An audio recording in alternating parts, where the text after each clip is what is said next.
পাঁচ রাজ্যের ভোটের রায়ের দিকে আমাদের নজর রয়েছে। 2017 সালে বিধানসভা এই ক্ষেত্রগুলোতে নির্বাচনের পর এক প্রশ্নেই কিন্তু জবাব আসতো যে মোদি, অর্থাৎ এবারের নির্বাচনে বিকাশ উন্নয়নের আগেও কোথাও নরেন্দ্র মোদীর মুখকে সামনে রেখে বিজেপি যেভাবে লড়াই করেছে, যোগী কি উত্তরপ্রদেশে ফিরবে নাকি পট পরিবর্তন হওয়ার একটা সম্ভাবনা রয়েছে, এই আবহে কিন্তু ভোট চলছিল। তবে ফলাফল সামনে আসার পর কিন্তু ছবি একেবারে উল্টো দেখা যাচ্ছে। সমাজবাদী দ্বিতীয় স্থানে রয়েছে, বসপা কংগ্রেস নিজেদের অস্তিত্ব হারানোতে একেবারে সাইনবোর্ডে পরিণত হওয়ার জায়গায় উত্তরপ্রদেশের মতো রাজ্যে, এবং বিজেপি 2017-তে যে সংখ্যায় পৌঁছেছিল তার থেকে কম হলেও সংখ্যাগরিষ্ঠতা পেরিয়ে গিয়েছে। এখনো পর্যন্ত সেই ছবি উঠে আসছে।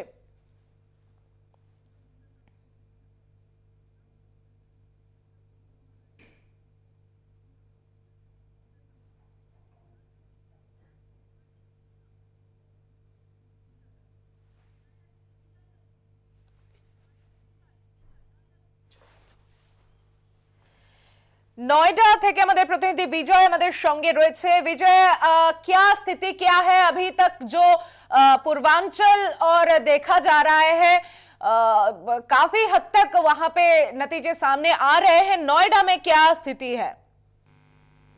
बात करें तो गौतम बुद्ध जिले में नोएडा, दादर और देवर 3 विधानसभा सीट है और तीनों ही विधानसभा सीटों के लिए लगातार प्रतियोगिता चल रही है। और फिलहाल की बात करें तो तीनों विधानसभा सीटों पर जो भाजपा के प्रत्याशी हैं वो अच्छी खासी बढ़त लेकर बैठे हुए हैं और लगातार उनकी जो बढ़त का आंकड़ा है वो बढ़ता ही जा रहा है। जी शुक्रिया।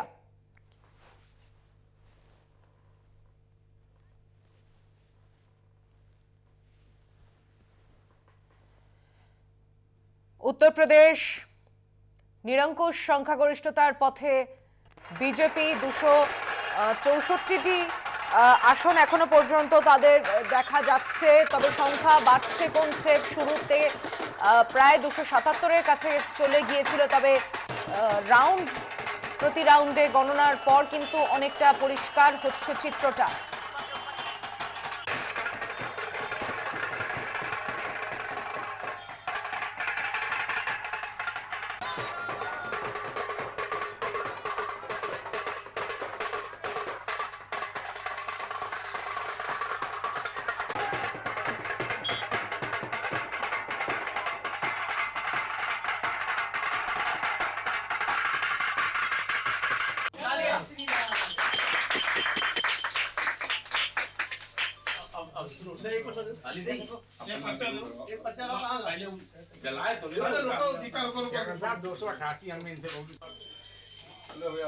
अजोक कुमार पांडे अमेठी থেকে আমাদের সঙ্গে টেলিফোন লাইনে রয়েছে।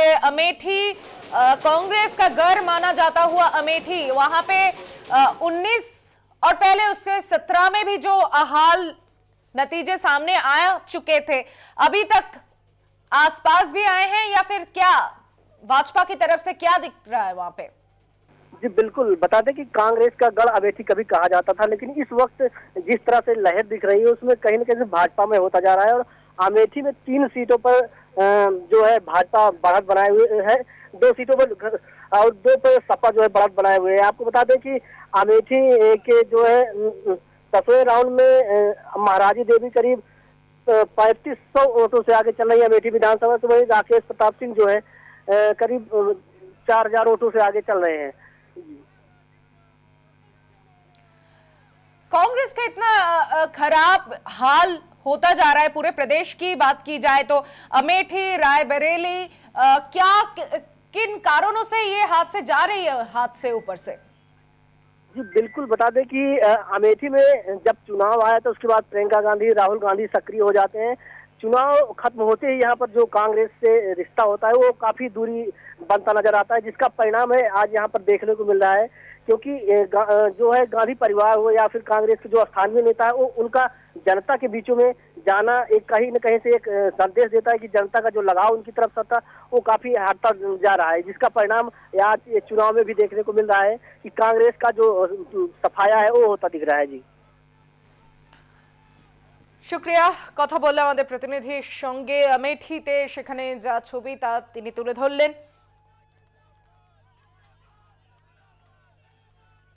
গোরখপুর থেকে যে খবর আসছে, এগিয়ে রয়েছেন যোগী আদিত্যনাথ, এখনো তার ফলাফল সামনে আসেনি।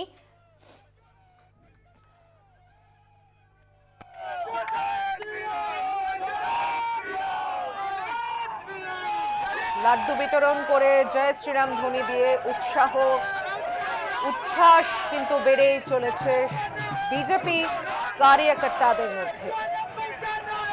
সবুজ সংকেত দিয়ে দিয়েছে বিজয় মিছিল করার নির্বাচন কমিশনও। সুরক্ষা ব্যবস্থাকে সঠিক রাখতে প্রশাসনের মধ্যেও কিন্তু তৎপরতা শুরু হয়ে গিয়েছে।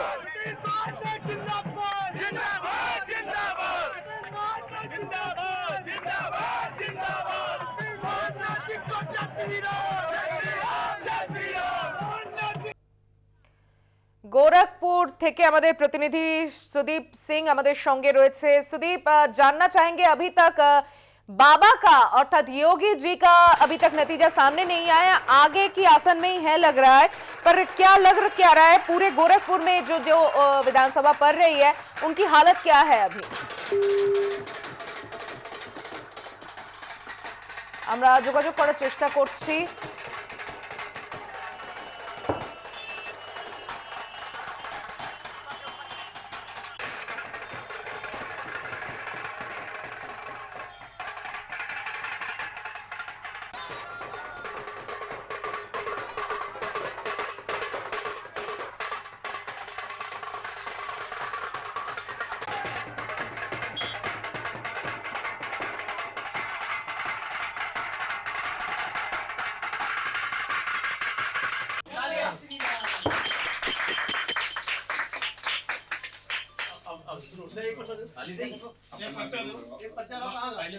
जलाए तो 288 में इनसे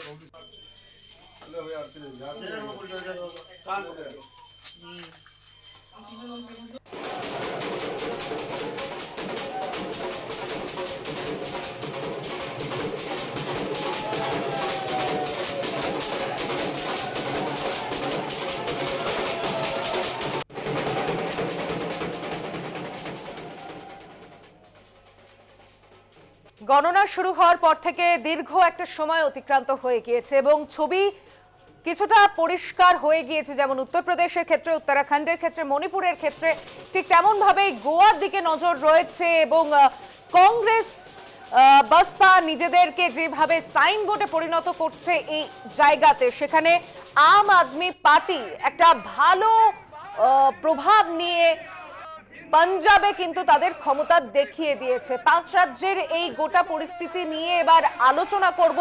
দিল্লি থেকে আমাদের সঙ্গে সরাসরি রয়েছেন আমাদের ন্যাশনাল এডিटर मनोज जी, पूरे जो अभी क्षेत्र सामने आए हैं 5 राज्यों में, अगर उत्तर प्रदेश से मैं शुरू करूं जहां पे भाजपा का कुछ लहर दिखाई दे रहा था, तो कहीं पे सपा का लहर दिखाई दे रहा था, परिवर्तन का बात हो रहा था किसी क्षेत्र में।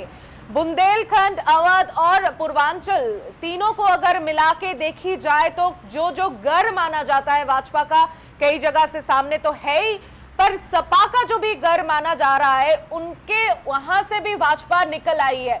मतलब ये क्या है, मुंह पे एक बात बोलते थे, अंदर ही अंदर वोट कहां डाले हैं? उत्तर प्रदेश से पूरे देश को क्या नतीजा मिलेगा अब? देखिए, अगर आप देखें तो पहला चरण 10 फरवरी को हुआ था और उसमें करीब 58 सीटें थी, जिसमें शामली, मुजफ्फरनगर, मेरठ, बागपत, गाजियाबाद, हापुड़, गौतम बुद्ध नगर, अलीगढ़, मथुरा, आगरा था। और ये कहा जा रहा था कि ये जाट लैंड है, यानी कि जो आरएलडी थी अजीत सिंह के बेटे की पार्टी, उसमें ये माना जा रहा था कि किसान आंदोलन के कारण जाटों की एक बड़ी नाराज़गी है और यहाँ पर समाजवादी पार्टी के साथ आरएलडी अगर यहाँ पर वोट लगती तो क्लीन स्वीप कर जाएगा। ये करीब पहला, दूसरा, तीसरा चरण मिला के करीब 100 सीटों के आसपास थी। लेकिन बड़े रोचक बात है कि इन तीनों चरणों में भी भारतीय जनता पार्टी ने भारी बढ़त बना ली है और आरएलडी और समाजवादी पार्टी का जो गढ़ है उसको ध्वस्त कर दिया है। पहले भी किया था 2017 के चुनाव में, इस बार भी ध्वस्त कर दिया है। इस बार उम्मीद थी कि जाट नेता जो हैं राकेश टिकैत, जो कि किसान आंदोलन में बढ़ चढ़कर भाग ले रहे थे, वो प्रमुखता से काफ़ी बीजेपी के खिलाफ थे, बीजेपी को ना वोट देने की अपील कर रहे थे। जाटों की नाराजगी देखी जा रही थी। ये भी देखा जा रहा था कि इस बेल्ट में जाट और मुस्लिमों में एकता हुई है, यानी कि पिछली बार दोनों में नफरत हो गई थी तो बीजेपी जीत गई, लेकिन ये कहा जा रहा था कि इसमें एकता हुई है। लेकिन यहाँ क्या हुआ कि आरएलडी ने जो टिकट डिस्ट्रीब्यूट की है, ज़्यादातर मुस्लिम्स को टिकट दिए। ये भी खबरें आ रही हैं कि आरएलडी ने टिकट बेचे और इसी कारण से, और सबसे बड़ी चीज़ है कि भारतीय जनता पार्टी का एक तो लॉ एंड ऑर्डर का इशू था, सुशासन का इशू था, दूसरी चीज़ है कि उनकी क्लियरिटी थी कि हमको मुस्लिम्स को नहीं एंटरटेन करना है, हमको मुस्लिम्स के खिलाफ अपने आप को मैसेज और संकेत देना है। उसमें योगी आदित्यनाथ कायम हुए। महिलाओं ने बढ़ चढ़कर हिस्सा लिया। पुरुष जाटों ने भले ही आरएलडी को वोट किया, समाजवादी गठबंधन को वोट किया, लेकिन महिला और यूथ, इन दो लोगों ने बीजेपी को वोट किया क्योंकि इनको कहीं ना कहीं भरोसा है। बहुजन समाज पार्टी का पिछला कार्यकाल सबको पता है, समाजवादी पार्टी का पिछला कार्यकाल सबको पता है। तो लोगों को अब एक विकल्प की ज़रूरत है। लोग एक नेतृत्व ढूंढना चाहते हैं। उनको नेतृत्व, डबल इंजन की सरकार जैसे कि कहा जा रहा था, योगी और मोदी की सरकार, उसमें वो सफल हुई बीजेपी। दूसरी चीज़ है कि लॉ एंड ऑर्डर, बिजली, रोड्स, इंफ्रास्ट्रक्चर पर बहुत काम हुआ है, इसमें कोई शक नहीं है कि काम नहीं हुआ है, काम हुआ है। और दूसरी चीज़ है कि उनका साफ कहना था बीजेपी का, हमारा नेता देखो और हमारी नीयत देखो। लेकिन अगर आप हमें हराते हो तो पिछली पार्टियों के नेता देखो और उनकी नीयत देखो, उनकी नीति को देख लो। तो नेता, नीत और नियत, इन तीन शब्दों के जरिए हम कह सकते हैं कि बीजेपी की एक बार फिर से वापसी हुई है और 270-275 सीटों के आसपास बीजेपी सरकार बना लेगी।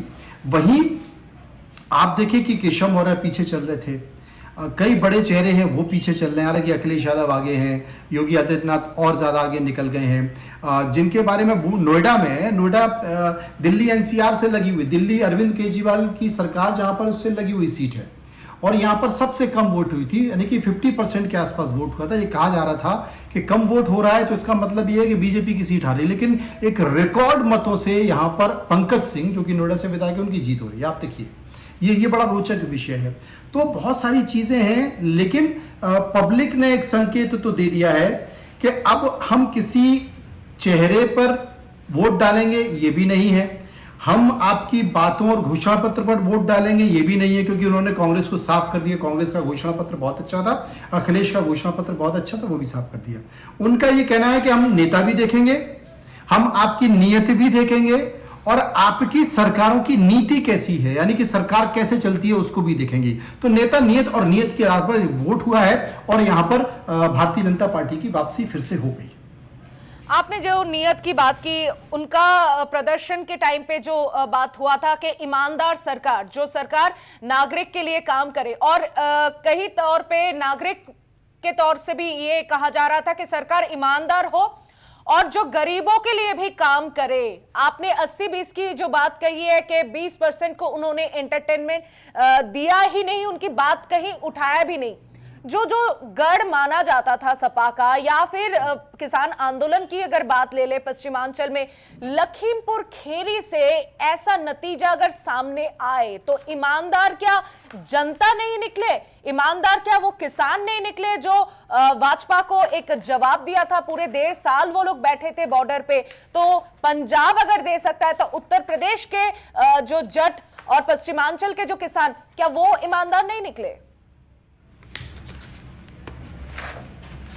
आपका कहना सही है, लेकिन जब कोई भी राजनीतिक पार्टी चुनाव लड़ती है तो बहुत सारे समीकरणों को देखती है। आपका इशारा लखीमपुर खीरी की तरफ था, और जो लखीमपुर खीरी से केंद्रीय मंत्री हैं अजय मिश्रा टेनी, उनके बेटे ने अपनी गाड़ी से किसानों को कुचल दिया, वो सभी ने देखा, वो एक मुद्दा भी बना। लेकिन आपने ये भी महसूस किया होगा कि अजय मिश्रा टेनी, जिनके बेटे पर किसानों की हत्या का आरोप है, उन्हें केंद्रीय मंत्रिमंडल से इस्तीफा नहीं दिलाया गया। जबकि नैतिकता क्या कहती है? नैतिकता ये कहती है कि जिसके बेटे पर यह आरोप है, इतना बड़ा मुद्दा चल रहा है, तत्काल केंद्रीय मंत्रिमंडल से उनको इस्तीफा देना चाहिए। लेकिन बीजेपी ने नहीं दिलाया, क्योंकि बीजेपी जानती थी कि अगर हम ऐसा करेंगे तो ब्राह्मणों की नाराजगी हमको देखनी पड़ेगी। अजय मिश्रा टेनी वहां ब्राह्मणों में काफी लोकप्रिय नेता है, तो ब्राह्मणों की हमको नाराजगी देखनी पड़ेगी, इसलिए उन्होंने नहीं दिलाया।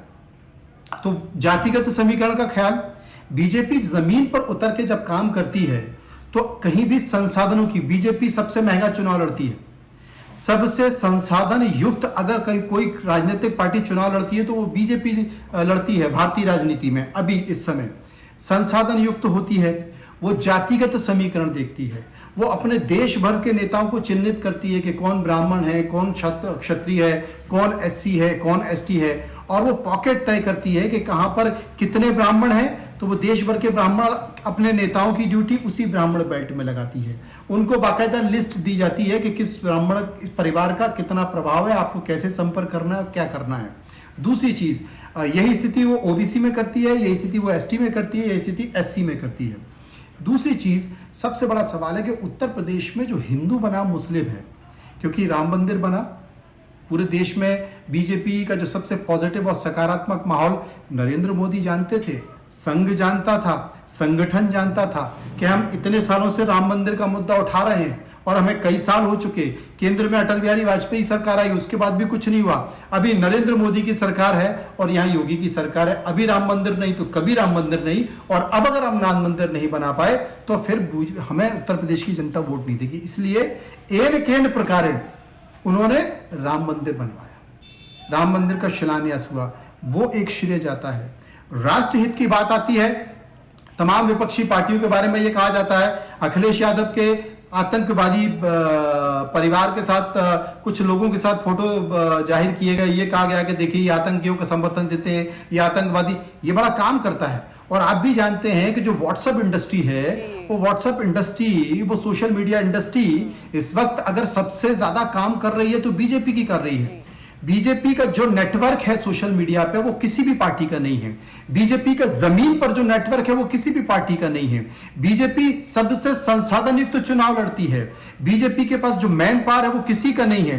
बीजेपी ने अपने आप को राष्ट्रहित के तौर पर जो सामने अभी रखा है, वो कोई दूसरी पार्टी नहीं रख पाई, और रखने की कोशिश भी करती है तो उसका चरित्र हनन कर दिया जाता है, उसका कैरेक्टर असैसिनेशन कर दिया जाता है। तो बीजेपी कई फ्रंट पर चुनाव लड़ती है। दूसरी चीज है कि एक बात तो है, इससे पहले के लॉ एंड ऑर्डर देख लो और अभी का लॉ एंड ऑर्डर देखा तो उसमें योगी आदित्यनाथ सफल हुए। Law and order Uttar Pradesh में, लॉ एंड ऑर्डर के मसले पर योगी आदित्यनाथ सफल हुए। कभी उत्तर प्रदेश में 6 घंटे, 7 घंटे, 10 घंटे बिजली जाती थी, आज उत्तर प्रदेश में बिजली मिलती है। इंफ्रास्ट्रक्चर के मुद्दे पे भी काम हुआ है। भ्रष्टाचार, चूंकि योगी तो महंत है और महंत को, साधु को पैसे की क्या जरूरत, तो भले ही नीचे का स्टाफ आपका उनमें संलग्न हो, ब्यूरोक्रेसी आपकी संलग्न हो, नीचे कर्मचारी भ्रष्टाचार कर रहे हो, लेकिन आप तो नहीं करते। आप तो संकेत दे देते हैं, आप तो अपनी सभा में बिल्डोजर भी खड़े करके रखते हैं। तो लोगों को लगा कि पहली बार एक ऐसा मुख्यमंत्री आया है जिसने एक लकीर खींची है हिंदू और मुस्लिम के बीच में। ये एक बड़ा कारण रहा। और अखिलेश कमतर नहीं है, अखिलेश कमजोर नहीं है। अखिलेश 125, 130, 135 सीटों पर जाके रखेंगे तो यादव और जो अल्पसंख्यक वोट है वो अखिलेश के पास सिमट कर रह गया। उसको, अखिलेश यादव को अल्पसंख्यक भी मिले हैं, भरपूर अल्पसंख्यक मिले हैं। आप देखिए ओबीसी कहां है, अब्दुल्ला ओबीसी कहां है, वो गायब है। उनको उत्तर प्रदेश में एंटरटेन ही नहीं किया गया। उनको मुस्लिम समुदाय के लोगों ने ही एंटरटेन नहीं किया। अगर ऐसा होता तो वो नए कितनी सीट पा चुके होते। तो अखिलेश को मुस्लिमों ने भी वोट दिया है, अखिलेश को यादवों ने भी वोट दिया है, लेकिन अदर देन ये दोनों अखिलेश को वोट नहीं मिला है और बीजेपी इसमें सफल हुई है। दूसरा एक संकेत था कि ब्राह्मणों की नाराजगी देखी है। यहां पर देखिए बीजेपी को भी पिछले चुनाव से अगर देखा जाए तो भारी नुकसान हुआ, उनको नुकसान हुआ है, सीटों का नुकसान हुआ है। तो कुछ ब्राह्मणों की नाराजगी भी थी, कुछ जो ओबीसी जातियां हैं जैसे राजभर है, पटेल है, इस तरह की जो जातियां हैं उनका भी नुकसान हुआ है। इसलिए बीजेपी 260-270 के आसपास रहेगी, तो कुल मिलाकर 30-35 सीटों का तो बीजेपी को नुकसान हुआ है। और अखिलेश यादव ने अच्छा खासा गेन किया है। कांग्रेस साफ हो चुकी है, बीएसपी साफ हो चुकी है।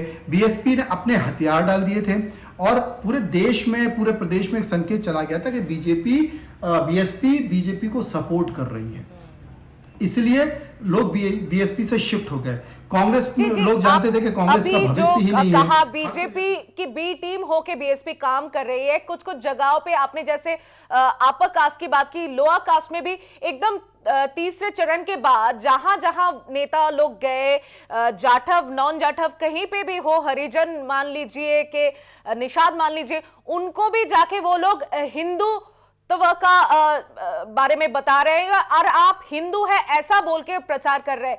तो अगर थर्ड फेज के बाद अगर ये वोट अगर बसपा की तरफ जाती या सपा की तरफ जाती, तो ये कई कई जगह जैसे मान लीजिए कि पहले ही बीजेपी के विधायक थे पर उनको सीट नहीं मिला, निषादों को 12 सीट वहां पे अमित जी ने दे दिया, पर उन्होंने क्या किया कि कहीं पे उन्होंने टिकट बेच दी या फिर किसी और प्रत्याशी को लेके आके वहां पे टिकट दे दिया। तो ये सिर्फ दल को देख के उन लोगों ने वोट दिया। देखिए, यहाँ पे स्वाभाविक तौर पर आपका कहना सही है कि यहाँ पर दल को देकर वोट दिया। अगर हम भारत में काऊ बेल्ट की बात करें, इंडिया में काऊ बेल्ट की बात करें, तो उत्तर प्रदेश, बिहार, राजस्थान, मध्य प्रदेश, छत्तीसगढ़, हरियाणा, ये ऐसे बेल्ट हैं, ऐसे स्टेट हैं जहाँ पर खाटी हिंदुत्व की बात होती है। और बीजेपी के बारे में कहा जाता है कि ये बीजेपी सिर्फ इसी बेल्ट की पार्टी है। देखिए, साउथ में बीजेपी सफल नहीं हो पा रही है। कर्नाटक में उसने एक एक्सपेरिमेंट किया, लेकिन वहाँ उनकी हालत खराब है। आने वाले समय में कभी भी आप स्थिति सुन सकते हैं। बीजेपी ने अपने आप को खड़ा रखा, बीजेपी ने हिंदुत्व के तौर पर अपने आप को खड़ा रखा और बीजेपी ने ये कोशिश की कि हम हिंदुत्व की बात तो करते हैं, हम राष्ट्रवाद की बात तो करते हैं, यानी कि राष्ट्रवाद और हिंदुत्व की हम पक्की पार्टी हैं, हमारे बराबर कोई भी नहीं। और फैक्ट भी है कि उन्होंने अपने आप को आइडेंटिफाइड कर लिया है। नंबर दूसरी चीज, इसके अलावा वो कहते हैं कि हम विकास की बात भी करते हैं, हम इंफ्रास्ट्रक्चर की बात करते हैं, हम एजुकेशन की बात करते हैं, हम हेल्थ की बात करते हैं, हम गरीबों की बात करते हैं, हम दलितों की बात करते हैं, हम पीड़ितों की बात करते हैं। यानी कि वो सभी बात करते हैं जो दूसरी पार्टियां करते हैं, लेकिन हिंदुत्व और राष्ट्रवाद ये दो बड़ी चीज हैं। और जब ये दो बड़ी चीज आती हैं तो बाकी चीजें तड़का लगाती हैं और राजनीतिक पार्टियां छोड़। कांग्रेस अभी तक तय नहीं कर पा रही कि वो हिंदुओं की पार्टी है या वो मुस्लिमों की पार्टी है, और वो कहती है कि हम इस देश की पार्टी हैं। लेकिन समय बदल चुका है, समय लोग चाहते हैं कि आप अपने आप को आइडेंटिफाई करो, वरना लोग आपको आइडेंटिफाई कर लेंगे, जनता आपको आइडेंटिफाई कर देगी। अब जनता ने बीजेपी को चुना है तो किस लिए चुना है ना, कि वो हिंदुत्व की बात करती है। यानी कि 20 और 80, अगर 20% मुस्लिम है और 80% हिंदू हैं, तो कितने हिंदू माइनस होंगे। उन्होंने आइडेंटिफाई कर दिया है कि आप मुस्लिमों के साथ हो कि हिंदुओं के साथ हो, मैं तो हिंदू के साथ हूं। यानी योगी आदित्यनाथ ने कहा कि मुझे मुस्लिमों का वोट नहीं चाहिए, मैं हिंदुओं के साथ हूं और मैं हिंदू की पार्टी हूं, मैं हिंदुत्व की सरकार बनाना चाहता हूं, आप बताओ किसे वोट दोगे। आइडेंटिफाई हो गया, 20 एक तरफ चले गए। अखिलेश यादव यादवों के नेता हैं तो 20% यादव है, 20% में से 10, 12, 13, 14% यादव वहां चले गए, लेकिन 6-7%, 8% वोट बीजेपी को फिर भी मिला होगा, क्योंकि बात हिंदुत्व और राष्ट्रवाद की आ गई है। इसके साथ साथ लॉ एंड ऑर्डर एक बड़ा विषय है। आप सोचिए, दिल्ली से सटाओ, दिल्ली की पुलिस, दिल्ली का लॉ एंड ऑर्डर बहुत अच्छा है, लेकिन जब योगी आदित्यनाथ की सरकार नहीं थी तो नोएडा का लॉ एंड ऑर्डर बहुत खराब था। वहां आए दिन मीडिया के कर्मियों के साथ भी लूटपाट होती थी, महिलाओं के साथ भी लूटपाट होती थी, लगातार घटना आती थी। अब ऐसा नहीं है, अब यहाँ लॉ एंड ऑर्डर सुधरा है। मैं बात नोएडा की कर रहा हूँ, दिल्ली से, यानी कि राजधानी से सट होने की बात। आप उत्तर प्रदेश में चले जाइए, बुंदेलखंड में भी यही हुआ। बुंदेलखंड जो बेल्ट है वहां पर भी यही कहा जाता था कि वहां पर सपाइयों का बड़ा आतंक, यादवों का बड़ा आतंक रहता है, गुंडागर्दी रहती है, बहुत गुंडागर्दी की है, क्योंकि बुंदेलखंड ब्राह्मण और दलितों का बेल्ट है। तो वहां उस चीज का उनको फायदा हुआ। उत्तर प्रदेश में सभी जगह इस चीज का फायदा हुआ। तो मैंने कहा कि दो बड़े विषय, और शायद अभी दूसरी राजनीतिक पार्टियों को सोचना पड़ेगा और उनको कई साल लग जाएंगे सोचने में। और आप देखिए, अगर ट्रेंड यही रहा तो 2029 में फिर कोई बड़ी बात नहीं है कि एनडीए की सरकार बन जाए, क्योंकि हिंदुत्व राष्ट्रवाद एक ऐसा विषय है जो दूसरी पार्टियों से बीजेपी को एकदम अलग खड़ा करते हैं और बहुत ऊपर तक अलग खड़ा करते हैं। जबकि दूसरी जो बड़ी राजनीतिक पार्टी है वो कांग्रेस ही है, वो अपने आप को तय ही नहीं कर पाई है, कंफ्यूज है। जी। और वो जब भी तय करने की कोशिश पूरा करते हैं राहुल फायदा गया बीजेपी को, उनको आइडेंटिफाई कर दिया जाता है। बिल्कुल कांग्रेस बसपा जहां जहां पे मतलब एकदम साइन बोर्ड की तरह बैठे हुए हैं और ये लोग बताते हुए आ रहे हैं कि प्रथम विरोधी कांग्रेस को माना जाता है। अगर थोड़ी पहले से अगर थोड़ा होमवर्क करके मैदान पे उतरते तो काम आ जाता। मैदान में उतरने में देरी कर दी अखिलेश यादव ने, या फिर कांग्रेस ने जमीन छोड़ा है भाजपा को? अंदर ही अंदर का इक्वेशन कुछ और ही क्या निकल के आता अगर ये लोग आप जिस बल की बात कर रहे हैं, दम और खम दिखा के अगर ये विरोधी एक साथ जुट होके लड़ते तो क्या नतीजा कुछ और हो सकता था? देखिए, यहां पर मैं आपसे कहूंगा 2017 के चुनाव में राहुल गांधी और अखिलेश यादव साथ में लड़े थे। उस वक्त अखिलेश यादव ने कहा कि हमसे बहुत बड़ी गलती हो गई और हमें किसी राष्ट्रीय पार्टी के साथ समझौता नहीं करना चाहिए, हम अकेले जाएंगे। अखिलेश यादव अकेले गए। हाँ, एक बात जरूर थी कि अखिलेश यादव बहुत देर से शुरुआत की। अखिलेश यादव ने बहुत देर से शुरुआत की। बीजेपी अपने विधानसभा चुनाव की तैयारी 1 साल से कर रही थी, सत्ता में भी बैठी हुई थी। अखिलेश यादव ने चुनाव के ठीक 4 महीने पहले अपने आप को मैदान में उतारा, क्योंकि उन्हें डर इस बात का था कि अगर वो पहले उतरते तो शायद बीजेपी तमाम ऐसे प्रकरण, एजेंसियों का जिक्र आजकल चलता रहता है क्योंकि एजेंसियां बहुत एक्टिव हैं, तो उन्हें किसी न किसी मामले में फंसा दिया जाता, तो फिर वो इकलौते समाजवादी पार्टी के नेता थे। दूसरी चीज है, अखिलेश यादव अपने परिवार को साथ तो लेकर आए, लेकिन बहुत देरी से लेकर आए। शिवपाल यादव, उनके चाचा, जिन्होंने पिछली बार खेल बिगाड़ा था, वो साथ तो आए लेकिन बेमन से आए, मन से दिखाई नहीं दिए। मुलायम सिंह यादव भी उस तरीके से प्रचार नहीं कर पाए जिस तरीके से करना चाहिए था, उनका स्वास्थ्य ठीक नहीं गया। इकलौते अखिलेश यादव पिछड़ गए क्योंकि उनके पास मैनेजमेंट की वो टीम नहीं थी। आपको याद होगा कि अंतिम समय में वो आरएलडी से टिकटों की नोकझोंक उनकी चलती रही। अंतिम समय में उनकी निषाद पार्टी से भी बातचीत चलती रही। अंतिम समय में जो अपना दल एस है उनकी कृष्णा पटेल का, उनसे उनकी बातचीत चलती रही। तो बहुत सब कुछ अंतिम दौर में हुआ और वो इकलौते स्टार प्रचारक थे अपनी पार्टी के। अब वो स्टार प्रचारक करें या बैठ के मैनेजमेंट जमाएं, वो एक चीज थी। दूसरा, आपने देखा कि कन्नौज में इत्र व्यापारी के यहाँ छापा पड़ा, वो अखिलेश के व्यक्ति नहीं थे, वो समाजवादी पार्टी के आदमी नहीं थे, वो दूसरा आदमी था जो बाद में पकड़ा गया। लेकिन 300-400 करोड़ रुपए अखिलेश के मत्थे मर दिया गया कि ये अखिलेश का है, ये करप्शन का पैसा है, ये भ्रष्टाचार का पैसा है। तब तक व्हाट्सएप इंडस्ट्री और सोशल मीडिया इंडस्ट्री ने समाजवादी पार्टी और अखिलेश को बदनाम, प्रोपेगेंडा कर दिया। तो बीजेपी कई फ्रंट पे काम करती है और बीजेपी के जिस व्यक्ति को जो काम दे दिया जाता है वो सिर्फ वही करता और कुछ नहीं सोचता। यहाँ पे दूसरी राजनीतिक पार्टियों में हर व्यक्ति, अब जैसे उत्तराखंड की बात मैं आपको बता रहा हूँ, हरीश रावत को वापस भेजना उत्तराखंड में बीजेपी के, कांग्रेस के लिए डिजास्टर था। हरीश रावत खुद तो जीतने की स्थिति में थे नहीं, लेकिन वो पूरी कोशिश कर रहे थे कि बाकी जितने मुख्यमंत्री पद के उम्मीदवारों ने कैसे हराया जाए चुनाव में। तो वहां कांग्रेस जो सरकार बनाने की स्थिति में थी वो इन फाइटिंग में खत्म हो गया। यानी कि एक राज्य जिसमें 5 साल में 3 मुख्यमंत्री बदले हैं, एक मुख्यमंत्री जो नया नवेला मुख्यमंत्री है जो कि धामी, वो खुद भी चुनाव हारने की स्थिति में और करीब करीब हार ही गए। तो ऐसे व्यक्ति आप क्या कहेंगे? वहां पर बीजेपी की सरकार बन जाती है क्योंकि बीजेपी ने मैनेजमेंट को पकड़ा, अपने तमाम लीडर्स को वहां पर भेजा, हिंदुत्व का तड़का लगाया गया। उत्तराखंड भी एक ऐसा राज्य है जो करीब करीब मैच करता है उत्तर प्रदेश के माइंडसेट से, मानसिकता से मैच करता है। वहां भी राष्ट्रवाद और हिंदुत्व बहुत चरम पर है क्योंकि वो देवनगरी कहा जाता है, देवताओं की भूमि कहा जाता है उसे, और ज्यादातर सेनाओं में उसी उत्तराखंड राज्य के लोग भी हैं। रिलीजियस इकोनॉमी के आधार पे लोग सोच रखते हैं। मनोज जी, मैं आखिरी सवाल रखना चाहूंगी और टाइम बहुत कम है। एक इतिहास तो रच चुका है कि उत्तर प्रदेश की 30 साल की राजनीति में एक पार्टी दूसरी बार कभी नहीं आई है। ये योगी जी अगर वापस आए तो उनके लिए भी ऐतिहासिक होगा। अगर बीजेपी जो 325 पिछली बार लाई थी पर इस बार 300 से नीचे है, तो एक डर है कि शायद बीजेपी तो आ चुकी है पर योगी जी ना आ पाए। और तीसरा एक संभावना था कि अखिलेश परिवर्तन लेके आ जाए, कि जो कि हुआ नहीं है। तो मेरी जो पहली 2 पॉइंट है उसमें से कौन सा चांस दिख रहा है आपको? अखिलेश की बात नहीं करते हम, अब बीजेपी की बात करते हैं, योगी जी की बात करते हैं। योगी आदित्यनाथ को मुख्यमंत्री के कुर्सी से कोई माई का लाल, मैं जिस शब्द का इस्तेमाल कर रहा हूं उसे गंभीरता से सुनिए, कोई माई का लाल नहीं हटा सकता है। उसका छोटा सा उदाहरण बता दूं कि पिछली बार जब 2017 में योगी जी की सरकार बनी थी तो अमित शाह और नरेंद्र मोदी के चेहरे पर बनी थी, योगी का नाम नहीं था।